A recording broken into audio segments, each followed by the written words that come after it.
Jake Meyer became the youngest Briton to climb Everest in 2005. When he was just 21 years old, he achieved overnight fame with that precocious accomplishment. And though that record has since been broken, he remains one of the world's foremost mountaineers. Just last year, he became the 10th Briton to summit K2, also in the Himalayas. And Jake joins us now. And I do wonder whether not knowing whether you will make it isn't part of why people do these climbs, take on Everest. But it must be about reasonable risks, surely, rather than ridiculous risks. Absolutely. Of course, when anyone goes on any expedition like this, you go with the desire to want to get to the top of a mountain or row across an ocean or cross a desert, whatever it might be.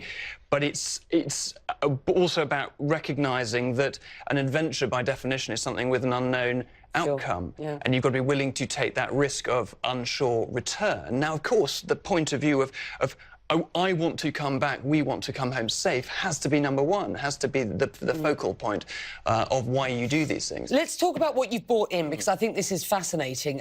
This is the sort of equipment that you would need to do the sort of climb that we are looking at. And just take us through what is most important here.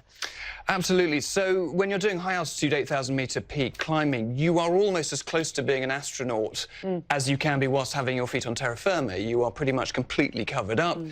You, of course, have great big boots. These are double boots. You've got the crampons, the metal spikes, which help you sort of remain gripped onto the snow and the ice. And then the famous or infamous oxygen systems, which the very vast majority of climbers will take on places like Everest.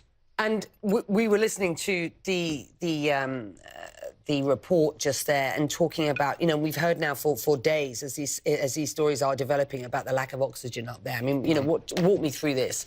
So this is a 3-litre cylinder which is pressurised to 250 bar, which means that it would hold about 750 litres of oxygen. That's going to save your life up there. It will keep you going longer, absolutely. And the oxygen is useful for two things mainly. First of all, just helping to increase the oxygen to your lungs to help you to operate up there, but also it helps keep you warm as well. So there's quite a high correlation between people not using oxygen and people getting severe frostbite. Was Everest as crowded as the images that you have seen in the past couple of days when you climbed it in 2005? No, I was fortunate that 2005 was a relatively quiet year. It was a bad year in terms of the weather on the mountain, which meant that it was a much later year. We didn't summit until the 4th of June. Most people on the mountain are now completely left.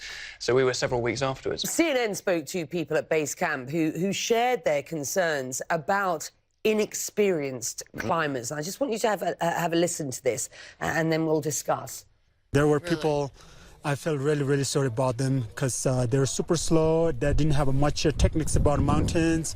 It looks like they have never been on other mountains except Everest. And so this sort of people create a lot of problem on the mountain. What should we take from that?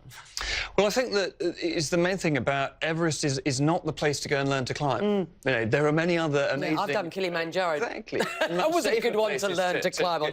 Yeah. And recognising that it is an amazing challenge. It's, you know, for many people, it's a life's ambition. It was for me back when I was building up to that point.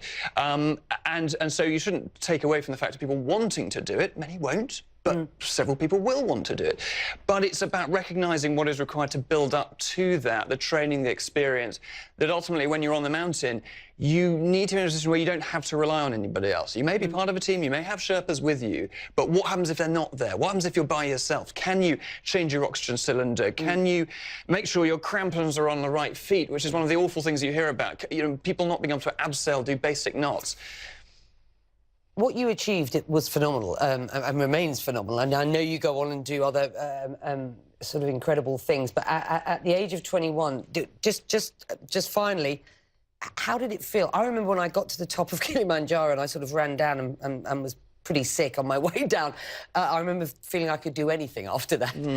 Similar feeling of... Yeah, there's a huge amount of elation, of exhaustion, of relief that comes from it. But at the same time, there's also a little bit of a sense of, well, was that it? Now, in the moment, you just can't wait to get off the mountain, get home, have a bath, have you know, something nice to eat.